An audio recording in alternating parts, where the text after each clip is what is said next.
W.E.B. Du Bois and others in the black radical, socialist, and communist tradition were proven right. Black workers would have to fight for our place at the American table, and that table could not be allowed to remain capitalist. And we can't win that battle alone. The two-headed hydra of racism and capitalism can only be defeated by the working class united across all national, racial, ethnic, religious, gender, and other lines. America will never be a socialist country. Attitudes are changing towards socialism. We believe the only solution is the establishment of a workers' government on a socialist program.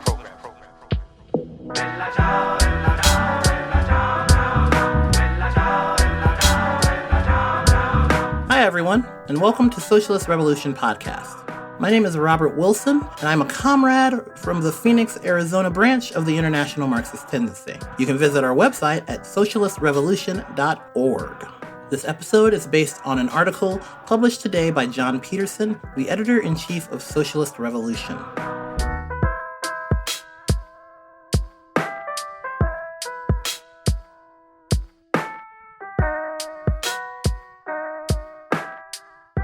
The events I'm about to recount are a reminder that, as William Faulkner put it, the past is never dead. It's not even past. I should add that this episode quotes from primary sources that contain racial slurs. The editorial decision to include these quotes was made to present a true and graphic depiction of the racist acrimony that permeates the United States to this day. Just about a year ago, the George Floyd protests shook the world with their elemental breadth and depth. Millions of Americans hit the streets in the middle of a pandemic in a historic movement to reject racism and police brutality. But the pent-up rage that overflowed after yet another murder by cop in Minneapolis didn't come from a clear blue sky. Centuries of incidents of exploitation, oppression, humiliation, and degradation were the accumulated tinder just waiting for a spark. The Tulsa Massacre, which took place on Memorial Day 100 years ago today, was one of those incidents. Over the course of May 31st and June 1st in 1921, a mob of enraged white vigilantes descended upon the city's black district of Greenwood, slaughtering an estimated 300 black people. This so-called race riot in northeastern Oklahoma was the largest mass killing since the American Civil War. But despite the overwhelming odds, however, Greenwood did not submit meekly to the KKK-inspired assault, and armed residents defending their neighborhood succeeded in killing roughly 50 pogromists before they were overrun. This is a tragic example of how American capitalism uses the poison of bigotry to divide and rule. Once unleashed upon the world, the monster of racism took on a life of its own and has left many corpses in its wake. Tulsa in 1921 was a booming oil town of some 90,000 residents, around 15,000 of whom were black. A territory until 1907, the newly formed state of Oklahoma was seen as a promised land of opportunity by whites, blacks, and immigrants alike. The rising city had been carved out of land formerly set aside for the forced resettlement of various American Indian groups after the Trail of Tears, until major discoveries of petroleum in 1901 and 1905 transformed it into the oil capital of the world, and the lust for profits once again trumped all treaties and agreements. The event that unleashed the racist maelstrom of 1921 involved Dick Rowland, a 19-year-old shoeshiner who on May 30th was accused of assaulting Sarah Page, a 17-year-old elevator operator in the downtown Drexel building. Diamond Dick, as he was known to his friends, was a regular in the building, as the top-floor bathroom was the only place he could relieve himself in the area in segregated Tulsa. A romantic relationship between the two teenagers has been surmised by some historians. This, at a time when interracial relationships were illegal. What's clear is, after Rowland was brought into custody, Page was unwilling to corroborate the alleged assault. As a result, police seem to have concluded that the entire affair was an overblown misunderstanding, not worthy of further investigation. But the white-armed Tulsa Tribune knew a sensationalist story when it saw one, And emblazoned on the May 31st afternoon edition was the headline, "Nab Negro for attacking girl in elevator." Sarah Page was described as an orphan girl who was working to pay her way through school. And Roland was described as a Negro delivery boy lurking in the building for no reason. And a now disappeared editorial, remembered by witnesses at the time, inflamed things further with the title, "To Lynch Negro Tonight." The Tulsa County Sheriff was fully aware of the danger to his prisoner as tensions rose steadily in the hours that followed. So he moved Roland from the city jail to the holding cell on the top floor of the county courthouse. But for the white Tulsans who began swarming around the building, Dix Roland's fate had already been decided. He had to be punished for besmirching the dignity of a white woman. Even touching a white woman was tantamount to attempted rape in their Jim Crow eyes. And for that, this uppity, bad Negro had to be strung up. Thousands of black boys and men across this country had been and would be lynched for far less. Remember, this was 34 years before Emmett Till was brutally murdered in Mississippi for flirting with a white woman. In the still wild west of Oklahoma, even white people were subject to extrajudicial executions. For example, the murder subject, Roy Belton, who had been dragged out of jail by a mob and lynched in Tulsa the year before with the connivance of the local police. And in 1917, the city was the scene of the Tulsa outrage during the labor wars that raged in the oil fields. 12 activists of the IWW and 5 others who dared serve as witnesses for the defense were sentenced for vagrancy or not owning pro-war Liberty bonds. After sentencing, the police handed the men over to the local Knights of Liberty, who led them at gunpoint to the outskirts of town to be bound to a tree, whipped, tarred, and feathered. As one of the victims described it, after they had satisfied themselves that our bodies were well abused, our clothing was thrown in a pile, gasoline poured on it, and a match applied. By the light of our earthly possessions, we were ordered to leave Tulsa and leave running and never come back. Knowing full well what awaited young Dick, Greenwood's residents risked everything they had built and rallied to defend their own. Dozens of black World War I veterans and others met to discuss their options.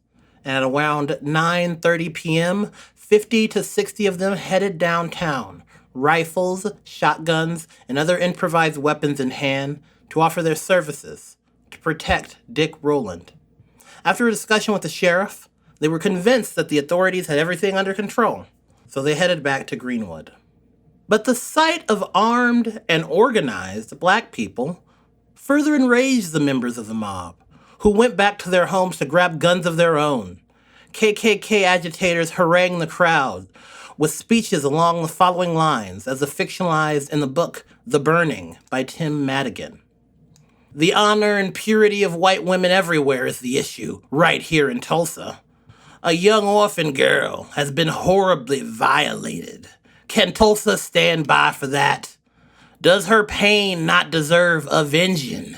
What Tulsa court is sufficient to deal with a Negro beast such as the one who sits behind bars in the jail right up there, just across the street?" Rumors swirled wildly back in Greenwood. One asserted that the mob had already started to storm the courthouse to nab Dick Roland. Another, larger group of around 75 armed men from Greenwood returned to the courthouse at around 10 p.m. The white mob now numbered 2,000 and bristled with firearms of every type, and a tense standoff ensued.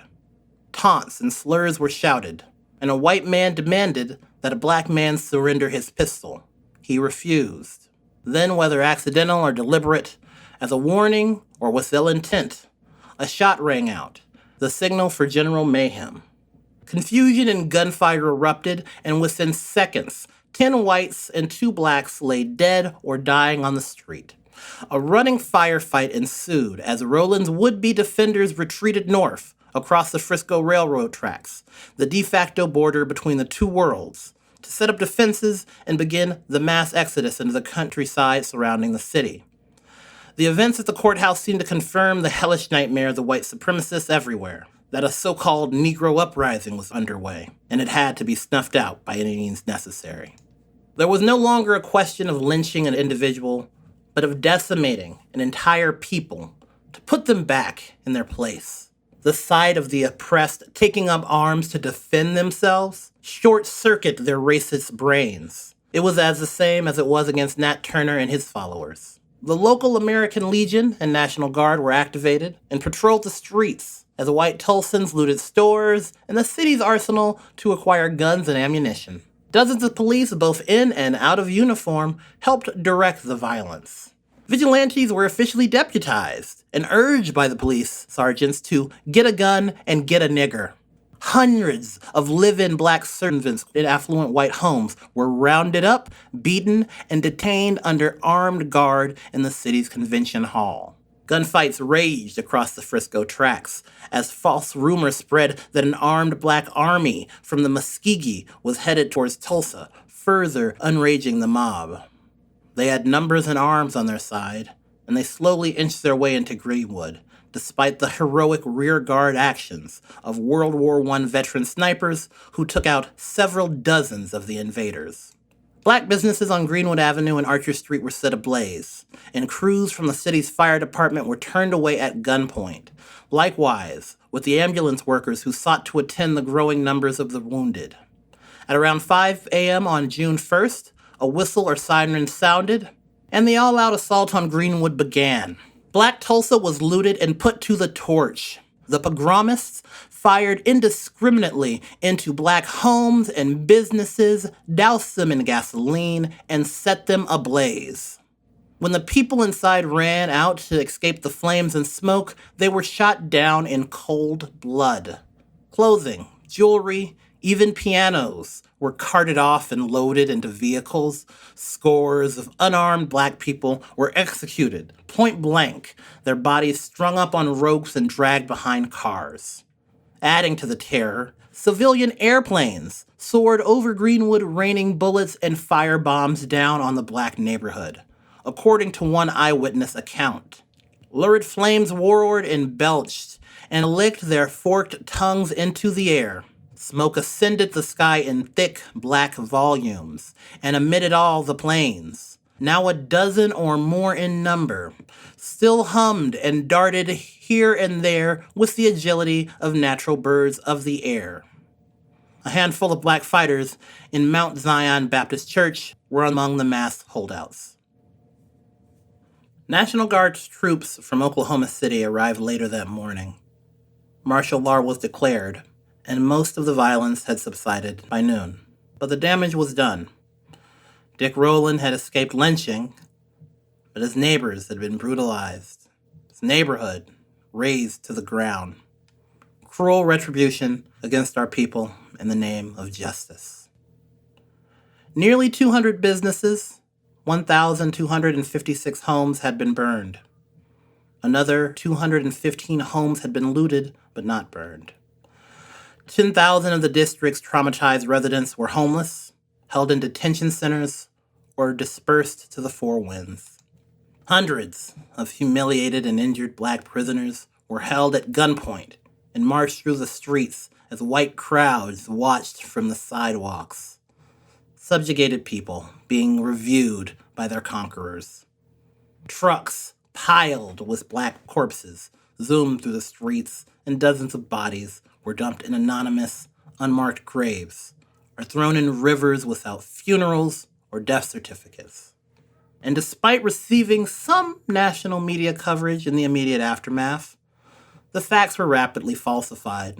Promises to provide funds for rebuilding and restitution promptly forgotten, and the collective public amnesia prevailed for decades. Not a single person was ever tried or convicted for the worst mass murder of black Americans in U.S. history, surpassing the Confederate massacre of surrendered Union soldiers at Fort Pillow in 1864. Among those slaughtered through the so-called Tulsa race riot was Dr. A.C. Jackson, hailed by the renowned Mayo brothers as the ablest black surgeon in America, the creator of medical inventions still in use today. He was the son of former slaves who had survived the collapse of Reconstruction and a lynch mob in Memphis before establishing themselves in the Oklahoma Territory at the end of the 19th century. They had joined thousands of others from Arkansas, Florida, Texas, Georgia, and Mississippi, fleeing Jim Crow and heading west, some of them integrating into the local Native American tribes. Collectively, they built more than a dozen freedom colonies, or freedmen towns, across Oklahoma, civic and defensive enclaves, where black people could aspire to live lives of relative autonomy, peace, and quiet. The 35 square blocks of Greenwood, dubbed Black Wall Street, were among the finest, a source of pride for black Americans everywhere. The popular Dr. Jackson owned one of 8 doctors' offices in Greenwood before the burning. Along with these were churches, restaurants, groceries, barber shops, pool and dance halls, a public library, hardware stores, a photography studio, tailors, lawyers, pharmacies, dry cleaners and haberdasheries, the Dreamland Theater, Williams Confectionery, and Booker T. Washington High School.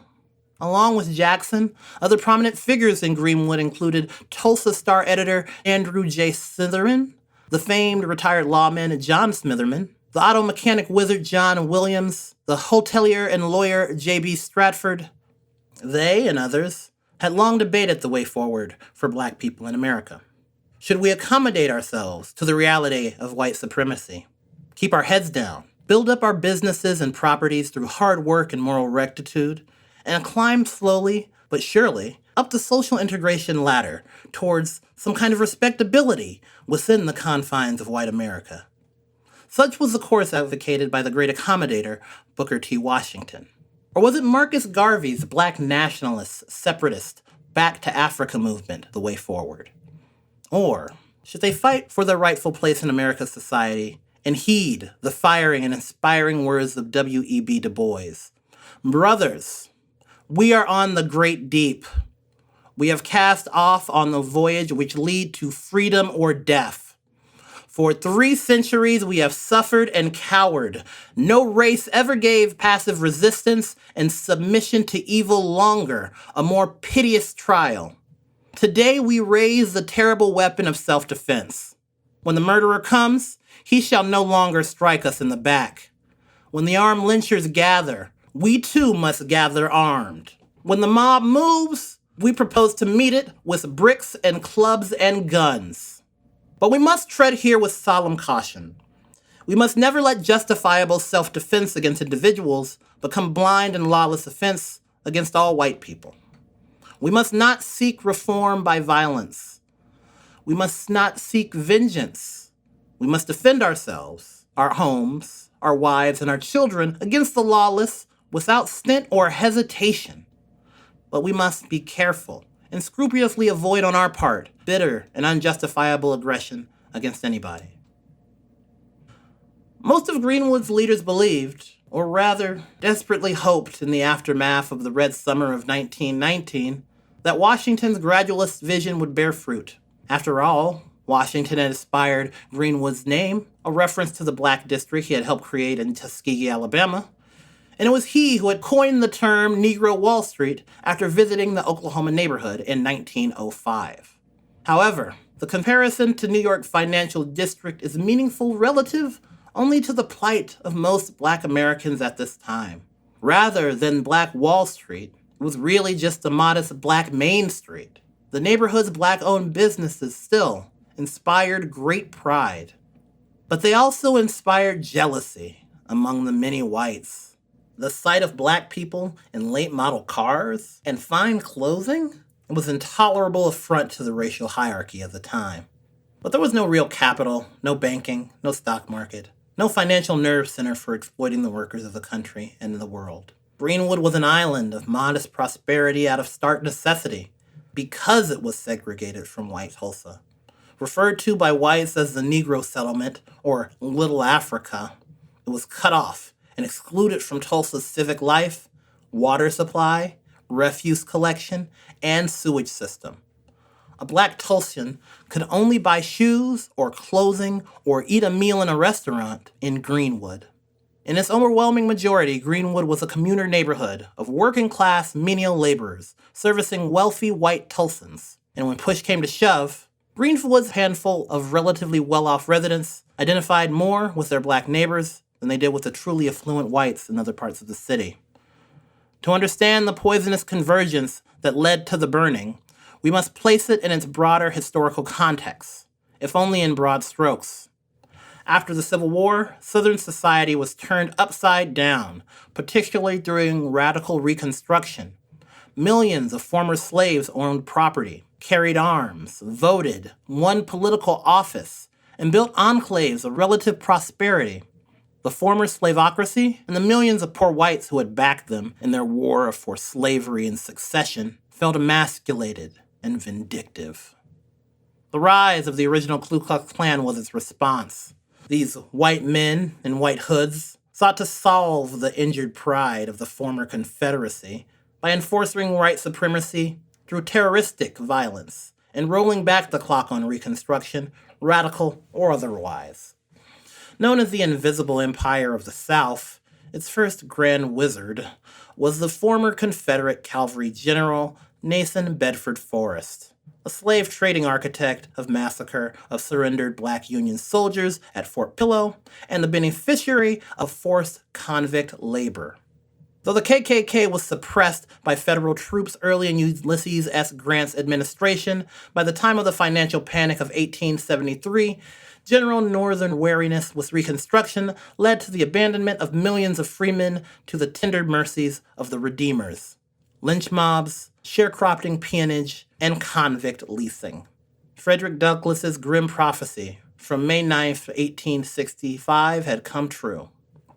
Slavery has been called a great many names, and it will call itself by yet another name. And you, and I, and all of us had better wait and see what new form this old monster will assume, and what new skin this old snake will come forth next.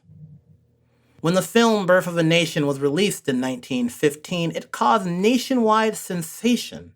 Not only was the film a technological breakthrough, but it also exalted lost cause, Confederate apologism, mob justice, and the KKK, all while glorifying in blackface racist stereotypes of beastly, lavacious, bad Negroes. Its message of national unity, white unity, resonated with millions, including the Chief Justice of the Supreme Court and the sitting President, Woodrow Wilson, who had it screened at the White House. As he put it, "It's like writing history with lightning. My only regret is that it is all so terribly true." Such an endorsement is hardly surprising, considering Birth was based on his friend Thomas Dixon Jr.'s novel, The Klansman, which leaned on elements from Wilson's own pro-Klan history of the American people. Inspired by the romanticized portrayal in Birth, the KKK was revived that same year, this time as a nationwide phenomenon with tens of thousands of adherents far beyond Dixie. Soldiers returning from the battlefields of Europe in 1918 and 1919 were welcome home with a post-war economic depression. Unemployed white veterans were looking for scapegoats and found them in the form of blacks, immigrants, Reds, and Catholics. But over 350,000 returning black veterans, having served in the name of freedom and welcomed as equals by many in France, believed social equity was due. As W.E.B. Du Bois put it in the powerful poem Returning Soldiers, we return from fighting. We return fighting. And with the Great Migration out of the South in full swing, the stage was set for the violent clashes that erupted in the summer of 1919, echoing earlier incidents in places like East St. Louis and Houston.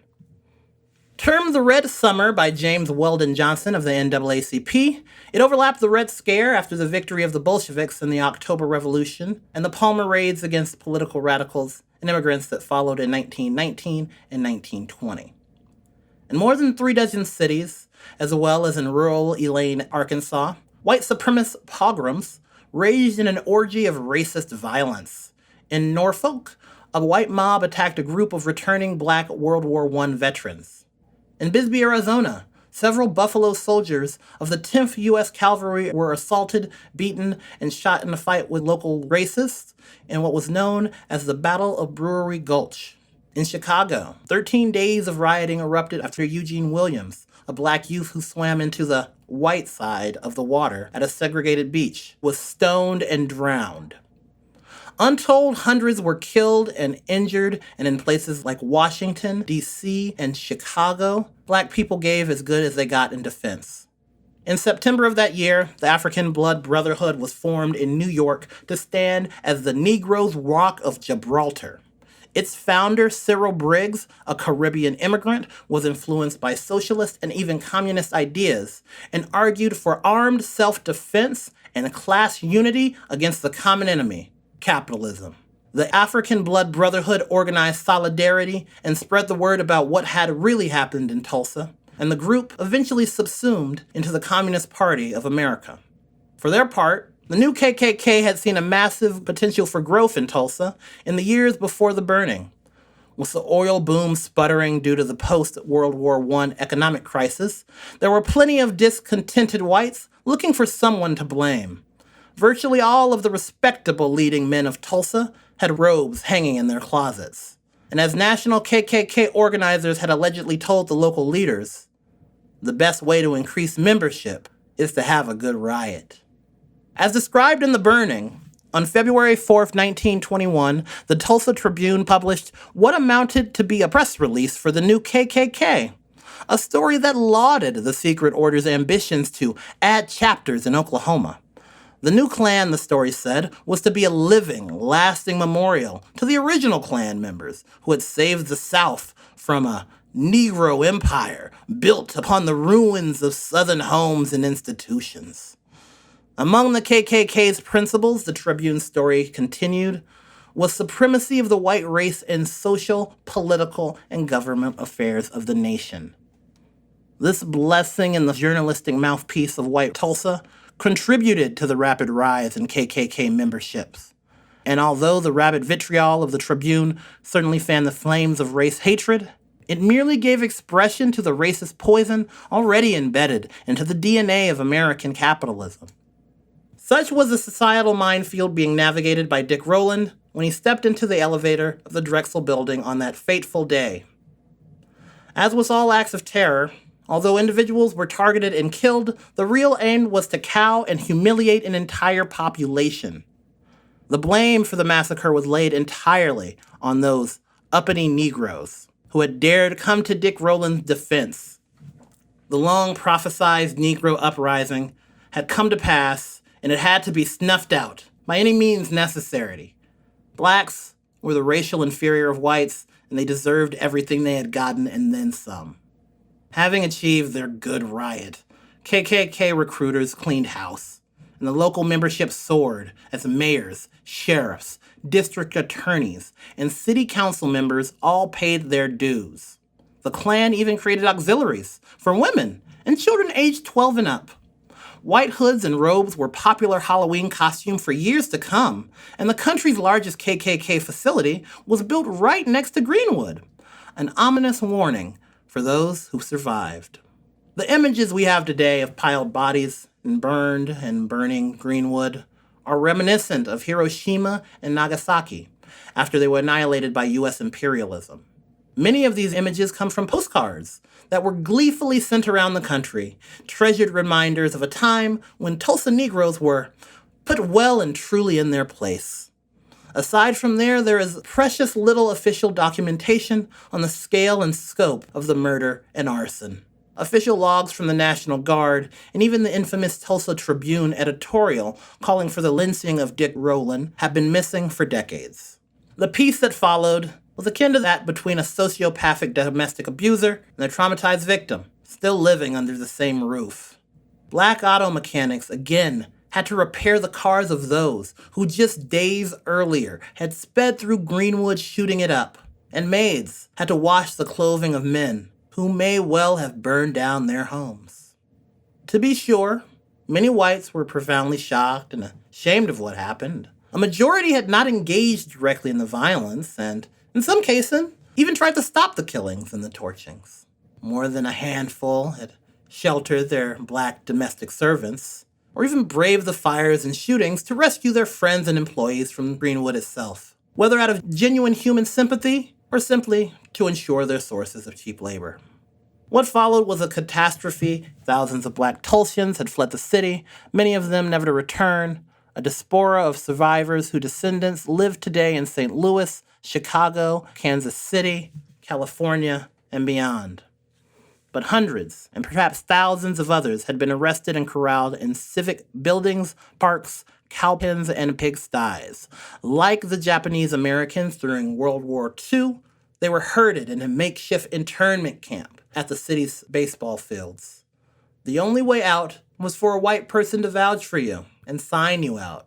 A race-based pass system was established, requiring these good blacks to wear green identification tags to move around the city or face arrest. Although some money and support poured in from black townships around the country and the NAACP, relief efforts fell almost entirely on the Red Cross.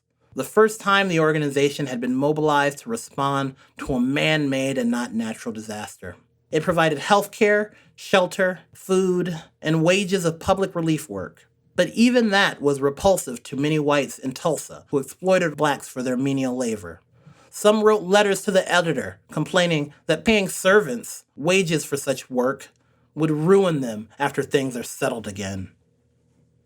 In the days after that burning, the infamous Tulsa Tribune declared, "It must not be again," but didn't mean that the racist violence shouldn't be repeated. Rather, it bluntly stated, Greenwood must not be black again. Such a district as the old nigger town must not be allowed again in Tulsa. It was a cesspool of iniquity and corruption. Anybody could go into the most unspeakable dance halls and base joints of prostitution. In this old nigger town, there was a lot of bad niggers, and a bad nigger is about the lowest thing that walks on 2 feet. They had doctors, man. They had doctors and lawyers, people that pulled themselves out of the muck to survive. And to them, just fucking niggers, just niggers having their whole lives destroyed.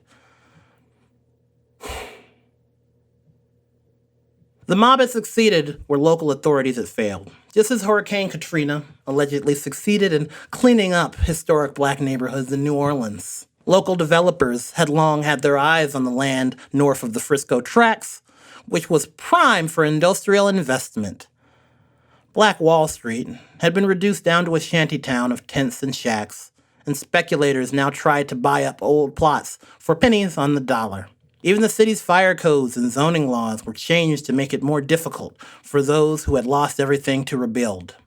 The court case eventually reversed this, and those who returned did rebuild. But it took some 2 decades before the district regained some semblance of its former condition. There was, in fact, a criminal investigation into the massacre, with an all-white jury. Not a single white person was charged with arson or murder. However, black business owners like J.B. Stratford were indicted for inciting a riot. Stratford, who had escaped to Chicago, fought the charges for decades and was not formally cleared until 1996, 6 decades after he had already passed away.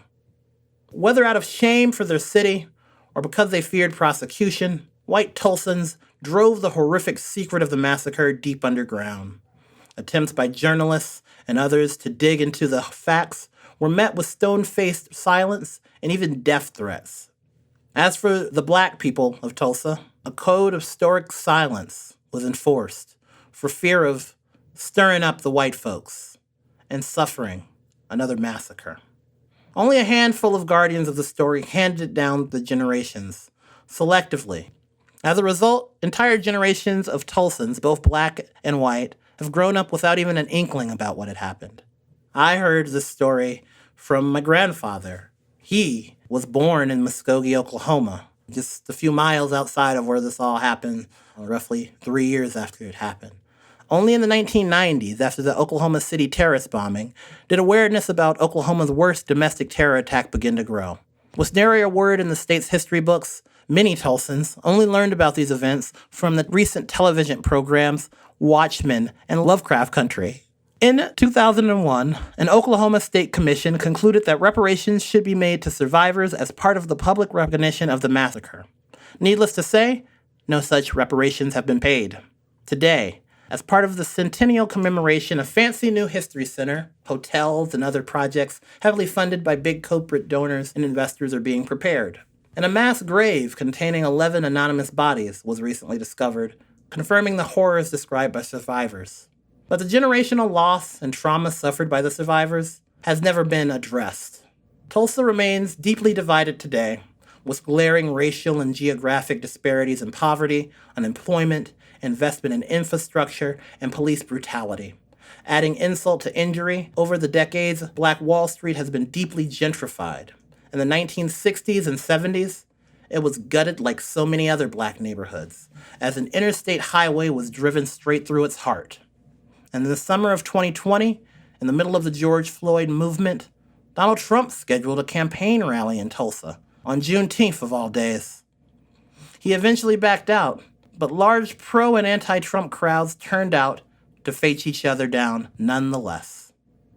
As with so many other essential cultural and historical contributions by black people in this country, the story of what happened in Tulsa 10 decades ago has been marginalized, minimized, and buried from view. It is the duty of revolutionary Marxists to bring alive the history of our class's struggles, victories, and defeat. We study the past to understand the present and prepare for the future. So what lessons can we draw from the Tulsa catastrophe? The early 1900s were the nadir of century-long struggle by black people for integration into American society. Despite individual examples of human empathy, working-class solidarity was sorely lacking in Tulsa in 1921. This is a graphic example of what the lack of a class consciousness and solidarity in America can lead to. The responsibility lies ultimately with the leaders of the AFL at the time. In the end, W.E.B. Du Bois and others in the black radical, socialist, and communist tradition, such as Claude McKay, were proven right. Black workers would have to fight for our place at the American table, and that table could not be allowed to remain capitalist. And we can't win that battle alone. The two-headed hydra of racism and capitalism can only be defeated by the working class united across all national, racial, ethnic, religious, gender, and other lines. Such unity can only be forged in common struggle. And although this is easier said than done, there is simply no other way. In the years that followed the burning of Greenwood, the way forward was charted by the struggles of the Brotherhood of Sleeping Car Porters and the rise of the CIO. The broad demographic composition of last year's Black Lives Matter movement should also inspire confidence in the prospects of a united revolutionary class struggle in our lifetime. For only the revolutionary overthrow of capitalism and its replacement by socialism can bring about the meaningful reparations for centuries of capitalist exploitation and oppression. 156 years ago, a courageous generation of blacks and white Americans, both free and slave, both in and out of uniform, waged a revolutionary war to abolish the institutions of slavery. Despite their heroism and sacrifice, they didn't quite finish the job. And it's up to us and our generation to finish the work they started.